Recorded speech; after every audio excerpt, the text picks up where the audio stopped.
At dahil hindi tayo sanay magsalita sa harap ng tao, naisipan kong magsimula ng ganito.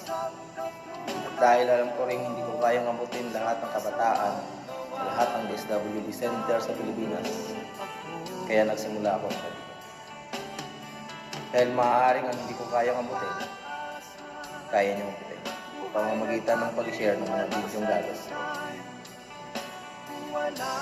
At sa pamamagitan ng mga batang makikilala natin sa loob, ay pwede rin makapag-inspire sa iba pang kabataan na nasa iba't ibang panig ng Pilipinas na nasa DSWD Center. Gustuhin ko mga abutin ang mga batang yun.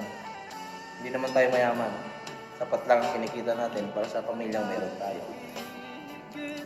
Sapat para masabi nating mabuti ang Diyos, hindi siya kailanman nagkulang. Kaya nagsimula tayo sa isang journey na ganito. Para yung hindi natin kayang maabot, si Facebook na ang mahalang magabot. Pero sa bawat bakasyon na gagawin natin, iba't ibang lugar ang pupuntahan natin para magbigay ng kwento, magbigay ng inspirasyon sa mga kabataang kaya natin maabot.